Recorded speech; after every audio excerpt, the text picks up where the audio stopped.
While you may think you know everything about the issues and intrigue of matters arising in the society, there are many expositions that will shock, baffle, and even enlighten you.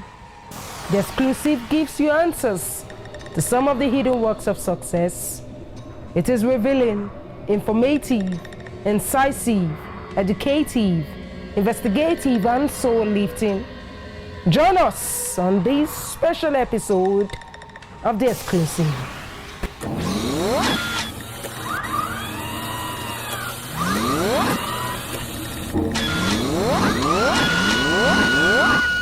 Ministering Jesus Christ to others so that God might be reproduced and grow in people is the highest service one can render to both God and man. The greatest legacy one can pass on to his children is not money and not material things accumulated in one's life, but rather is a legacy of character, quality service, and faith. Because legacy is not leaving something for people. It is leaving something in people. On that note, we want to welcome you to the special edition of The Exclusive. It is that program where we bring you exclusive programs, unscripted interviews, special stories, and what have you. The ones that you get none other place than right here on this station. More reason why you need to stay glued to this station. Now, on today's edition, we want to talk about service to God and legacy you leave behind when you are gone. And to do this, we will look into the life of an icon in the Anglican Communion, the father of Anglicanism, a man who turned from being slave of men to being a slave to the gospel of Jesus Christ. I'm talking of the first African Anglican bishop, our very own Bishop Samuel Ajayi Crowther. We want to talk about his legacy and life as an evangelist and a missionary. And to do this, I want to take you on a short journey from our studio right here in Abuja to Lokoja in Kogi State, where we stumbled upon a legacy of his. When we come back, I will give you a recap on his life and ministry.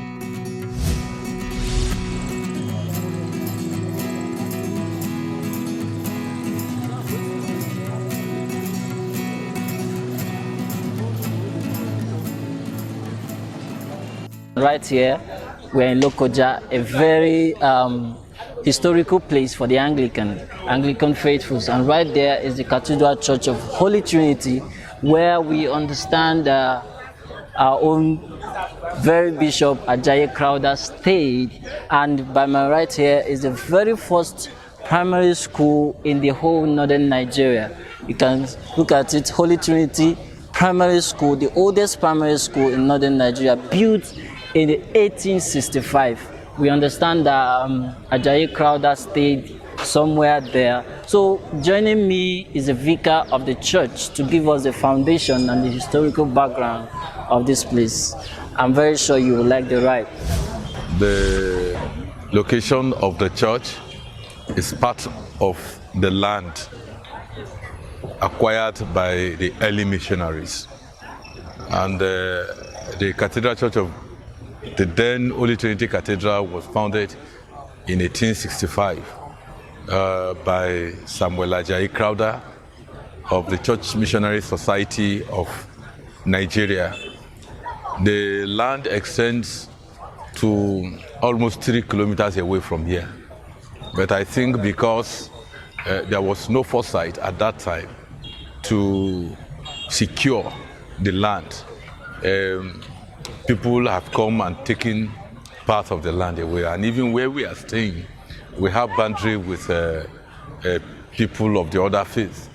And it is a serious struggle that we have been facing with them, because even up till this morning, we have to fight the battle of our neighbors throwing stones, throwing bottles and containers of other drinks into the church premises. But in it, it has attained a historical status, because as it came, and we know one of the strategies of evangelism adopted by Church Missionary Society, anywhere they go to for evangelism and they have settlement, it goes along with education and health centers. And for this place, when they now have a place to build a church and to settle for worshippers, they also came up with a school. And that is how the church, this school particularly, was established in 1865, the same year that the church was established. And the school has turned out many dignitaries in the whole of Nigeria. It became the first primary school in the whole of northern Nigeria. The then Holy Trinity Church has passed through different phases in the area of development.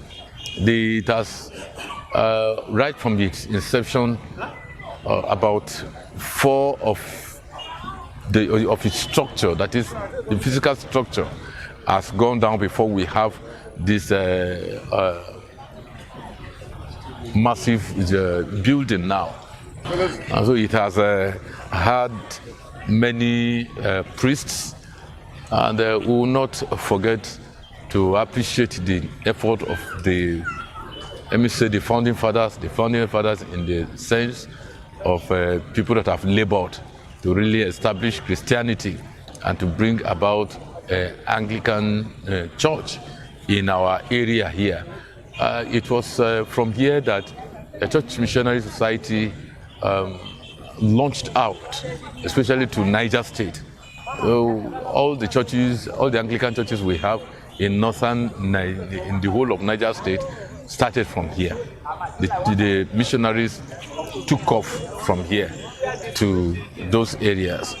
And by 1984, through the creation of Lokoja Diocese, the then Holy Trinity Church now became the Cathedral of the Holy Trinity, Lokoja, with the pioneer bishop as Right Reverend George Bako, OON, retired, and the incumbent bishop came in about 11 to 12 years ago. And we thank God for how God has led these fathers to establish strong spiritual and physical status that the church now, that the diocese now have. It may interest you also that the then Lokoja diocese has given birth to many dioceses, like Ida diocese, Ijimu diocese, Okene diocese, Ogorimagongo diocese, almost 5, and we still survive. It's just like a mother that gave birth to 5 children at the same time and still survive, still waxing strong. So it has been the grace of God. Just behind that church, there's a building there where we learned Corpus stay now. Yes. We learned that our own very Bishop Ajayi Crowther stayed there. Can you tell us about the building? Well, the structure has passed through almost 3 to 4 stages of breaking down and rebuilding because of expansion. And yes, and it is true that Samuel Ajayi Crowther resided here because this place became the center of missionary activities all around. Initially it was in Bobe, but because of the hostility of the people of the other faiths, whereby the missionary chapel built by Samuel Ajayi Crowther was burnt down at the northern part of the village, and we also have the commercial center also established, influenced by the missionaries at the southern part of the same Bobe. But because of the crisis, they burnt all these things down, and Samuel Ajayi Crowther had no option but to cross over the confluence to this place to open a missionary center here And just as I've said, it covers almost from here up to 3 kilometers land. And where we have now as Paparanda Square was really Church Missionary Society of Nigeria land. It belonged to the church. We say this is his home insofar as he accomplished much of his ministry here, but I mean, not as if he comes from here, but there's a lot. Yes, this cathedral is actually a church plant by him. It was in 1865, a year after his consecration, that this cathedral was actually built by him. And subsequently, not far from here, the Iron of Liberty, which was for people who had been slaves and who could run and find freedom. The life he lived, there's a lot to learn. In Lokoja today, you find that most of the old families have both Christians and Muslims. And it's because of the example that Ajayi Crowther laid that there should not be discrimination on the basis of religion. People should learn to live together as different faith communities, and we should seek to enjoy harmony. We also see that he had respect for the traditions that were not necessarily ungodly. In fact, the traditional ruler of Lokoja, who is called Megeri, the very first Megeri of Lokoja, was a member of this cathedral that Ajayi Crowther himself handpicked and presented to the emir of Bida, all right, as somebody reliable who could look after this town. And of course, it is still acknowledged today that they never enthroned a new ruler here without having an Anglican clergyman there. That is definitely there. And so there has been that respect for the Anglican Church. And for the residents of Samuel Ajayi Crowther within the yard is undisputable. It is true. And that is why we have many of these historical leftovers around us. Behind me is the first primary school in the whole of northern Nigeria, opened in 1865. These bricks we are seeing now have been since 1865. The roof we have on top there also exists right from 1865. We refuse to touch it because we must have something to hand over to our children and our grandchildren. Our forefathers, our grandparents witnessed the labor along with Church Missionary Society missionaries to put up this building, and the church that was also built. And posterity will not forgive us if at this time we now tamper with what has been historically preserved. Although it is a great treasure to us. And that's why even the state government Hotel and Tourism Board, almost every day people come from all over the country and outside the country to come and see some of these historical leftovers, the first primary school here. And right at the frontage of the vicarage there, you have a very small cage space there. We have there the Iron of Liberty. Iron of Liberty at the time of the abolition of slave trade. Because the colonial government was working along with the missionaries to ensure that slave trade is abolished. And for this reason, that Iron of Liberty was mounted. And for any free slave, either from the naval patrol upon the river, because what British government did at that time was to put naval patrol boats on the river. And for any ship carrying slaves and are arrested, they will be arrested, and then the slaves will be brought down to this place. And even if it is a slave or slaves that was able to find his or her way to this place and get hold of that Iron of Liberty, that attains the person the status of freedom from slavery. So we have that iron of liberty. Iron of liberty. It was a great success. It was. It was a great success. Many of these slaves were set free with that iron of liberty. And so the whole compound, the whole premises is historical.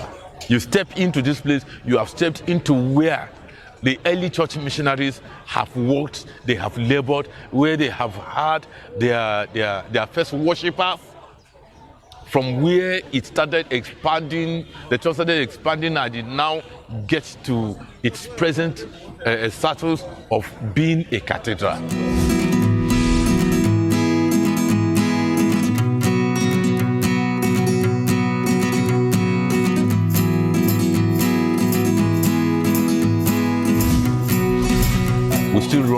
We still run academics here, although government is in control.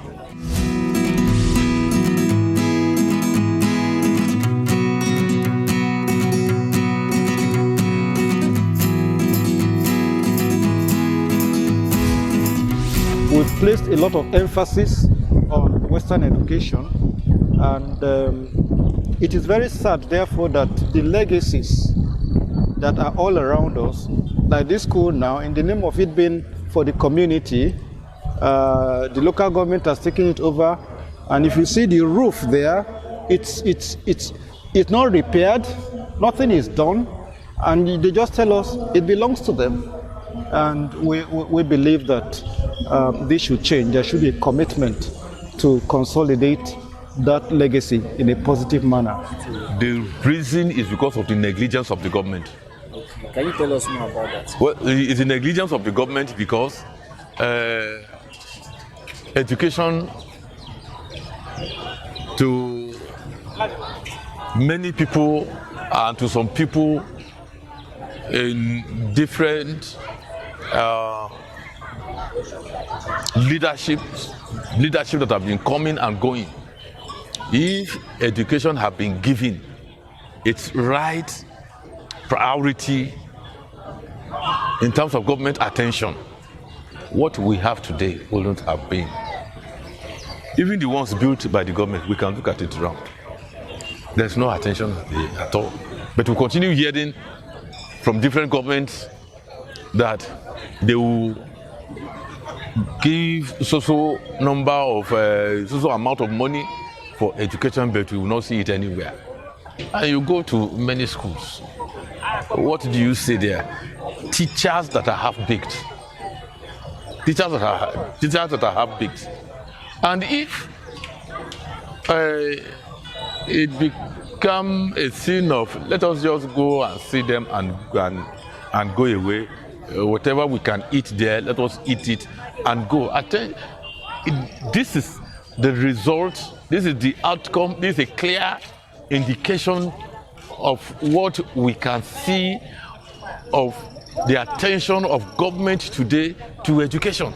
This is where future leaders Have been trained and are still receiving training. People that will become professors, people that will become ambassadors are undergoing training here. So, sir, if I We continue seeing supervisors from education, continue having commissioners for education coming around here, and they have been seeing this. And the reason why the church is not fully coming in is because the government refused to hand over these mission schools to their owners. So government is still in control. Yes, they have the register, the pupils, they have the teachers here that they are paying. So when the government officials come around to see the place, what really do they say? What did they say about the state of the building? Have they promised to work on it? The usual promises. The usual promises that will never see the light of the day. The usual promises. They have the language. They have what it takes to convince the people. And this is that they are coming very soon.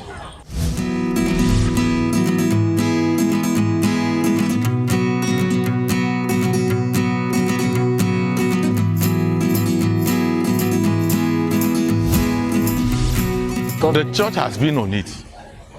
Hand over these schools to us. It belonged to us. But up till now, it has been promises upon promises.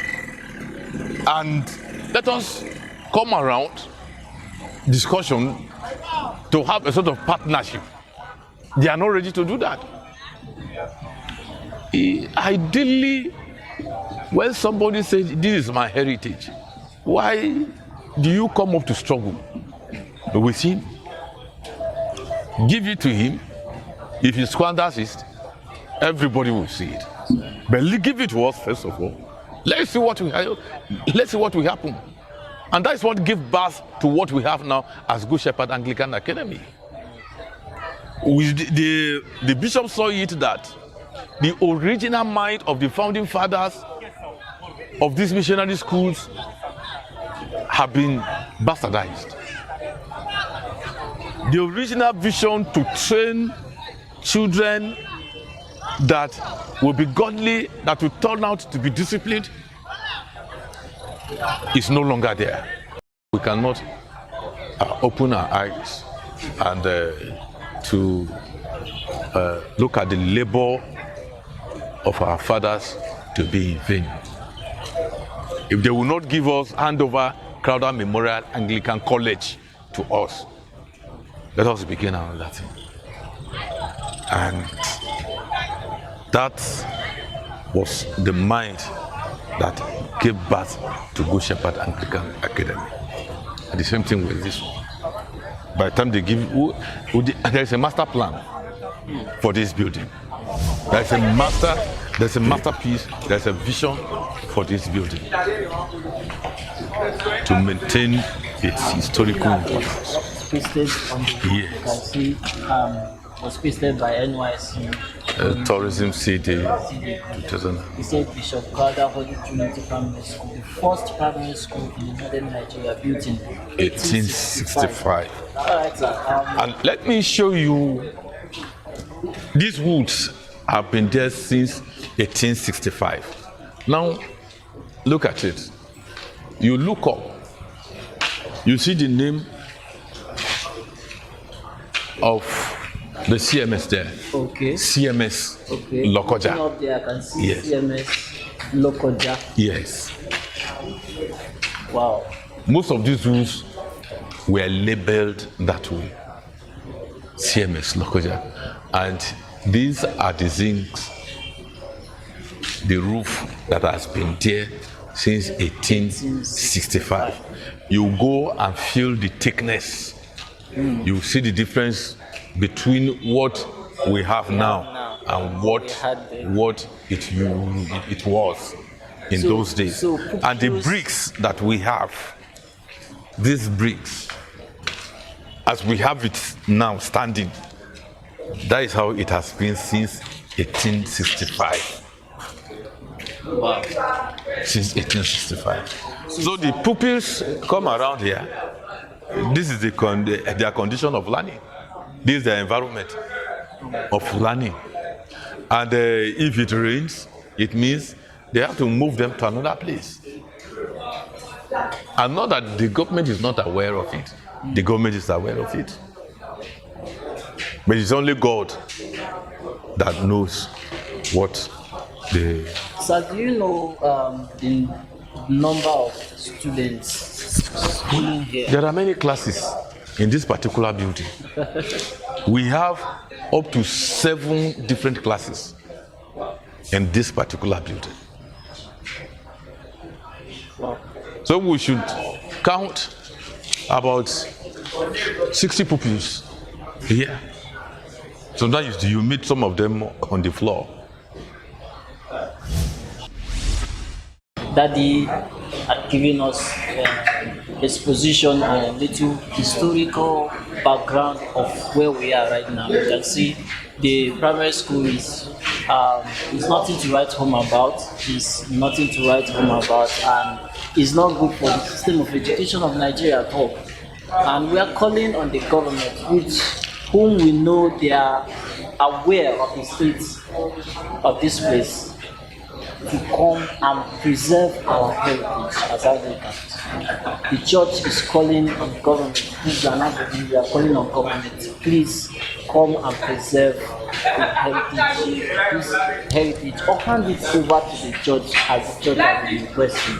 So, till next time, this is Anglican Church of Nigeria, and my name is Charles. Thank you. Good to know you are still there, and I hope you enjoyed that journey. Now, these are some facts you need to know or be reminded of about Ajayi Crowther. First, Samuel Ajayi Crowther was born in 1807 in Oshogun, in what is now called Isheyin local government in Oyo State of Nigeria. He was of Yoruba descent. Now, at the age of 12, he was captured alongside his mother, brother, and family members and the entire village by the Muslim Fulani slave raiders and sold off to Portuguese slave traders.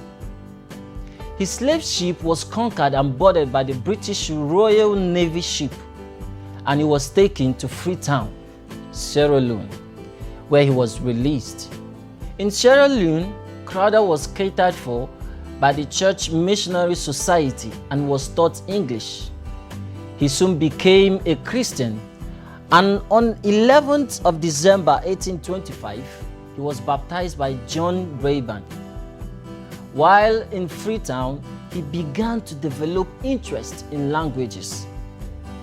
In 1827, on return from the UK, he became the first student to enroll at the newly opened Fura Bay College, an Anglican missionary school where his interest in language found him studying Latin, Greek, and Timni. Timni is a language that is native to Sierra Leone. Now, Fura Bay College in Freetown, Sierra Leone, founded on the 18th February 1827, is the oldest university in the West Africa and the first Western-style university built in West Africa. Ajayi Crowther married a school mistress, Asano or Hassana, a former Muslim who took on the name Susan after she was baptized. Ajayi Crowther accompanied the missionary named James Cone on the Niger expedition of 1841. He was expected to learn Hausa, and the goal of the expedition was to spread commerce, teach agricultural techniques, and spread Christianity, and also help end slave trade. He oversaw J.C. Taylor's groundbreaking work that led to the evangelization of the eastern Nigeria. He also directed the evangelization of the Niger Delta. Following the expedition, he was recalled to England, where he was trained as a minister and ordained by the then Bishop of London. In 1843, Ajayi Crowther returned back to Africa alongside a missionary named Henry Townsend and opened a mission in Abuja, in today's Ogun State, Nigeria. While in Nigeria, Samuel Ajayi Crowther began translating the Bible into the Yoruba language and also compiling a Yoruba dictionary. And in the same 1843, a grammar book which he started working on during the Niger expedition was published, and a Yoruba version of the Anglican Book of Common Prayer followed later. Now, as a linguist, he also compiled a vocabulary of the Yoruba language, including a large number of local proverbs, published in London in 1852. He then began codifying other languages. Following the British Niger expeditions of 1854 and 1857, Crowther produced a textbook for the Igbo language in 1857, another one for the Nupe language in 1860, and a full grammar and vocabulary book for the Nupe language in 1864. He was also instrumental to the translation of the Bible into Igbo language. In 1864, Crowther was ordained as the first African bishop of the Anglican Church. He was consecrated a bishop on St. Peter's Day in 1864 by the then Archbishop of Canterbury, Charles Thomas Longley. This consecration was done in the midst of great protest.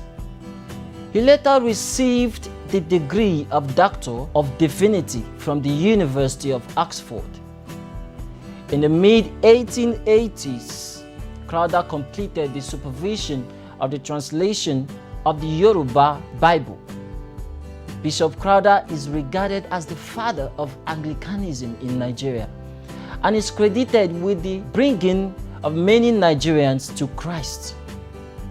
Crowther was one of the leaders of the successful missionary venture that took him and several other former slaves to their native Yoruba land, where Christianity soon developed.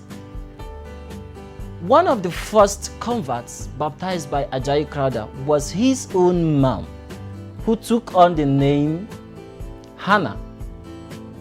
Crowther's language, Yoruba, became the first African language to be used in Church of England's liturgy. Crowther led converts of the Yoruba land in burying or destroying their charms, fetishes, and idols in what was described as a distinctly Protestant and evangelical style of worship, different from that of Church of England.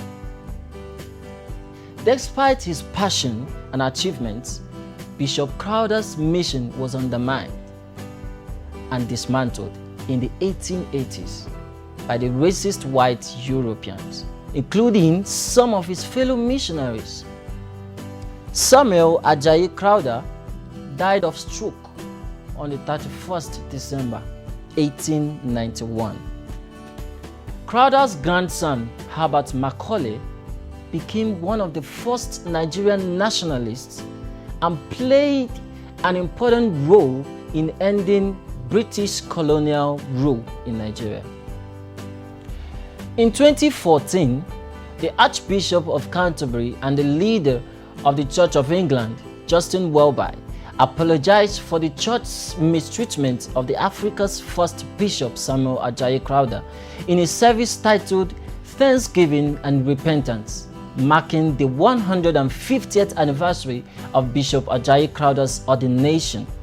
In his words, the Archbishop Justin Welby said, "In spite of immense hardship and despite the racism of many whites, Ajayi Crowther evangelized so effectively that he was eventually ordained bishop over much protest. He led his missionary diocese brilliantly, but was in the end falsely accused and had to resign not long before his death." Crowther did not make himself grand, he lived out the commands of the words he took at his own consecration. And from his time forward, God has demonstrated his grace through that ministry. And today we honor him, and in so doing, honoring the Lord Jesus Christ, whom he served. We are sorry for his suffering at the hands of Anglicans in this country. Learning from their foolishness and from his heroism, we seek to be a church that does not again exclude those whom God is calling. We seek new apostles and the grace to recognize them when they come. And those are the words of Archbishop Justin Welby. Now, in August 2014, a sixth generation descendant of Bishop Ajayi Crowther, Dr. Stella Ameyo Adadevo, led the team that detected the first case of Ebola in Nigeria, and that was Patrick Sawyer, placing him on quarantine despite pressures from the Liberian government. And in the process, she paid with her own life, thereby stopping what would have been a catastrophic spread and explosion of Ebola in Lagos, a city inhabiting about 20 million people. Today, well over 80 million Christians in Nigeria are spiritual heirs to Bishop Samuel Ajayi Crowther. Now, in conclusion, I want to urge you, serve well. Serve as if you've employed your own hands to save your own life. Serve as if service is your life, and by serving, you are saving your life. Servants don't promote themselves. They work hard with all diligence and await the promotion of their master. As servants, we get our strength, instruction, and the direction of the master to accomplish all there is to accomplish without slothfulness or excuses, not turning left or right, but focusing on achieving the goal with tenacity. I believe this is what drove Bishop Ajayi Crowther to attain the height he got to in his service. God expects us to be diligent servants, just as Jesus Christ did.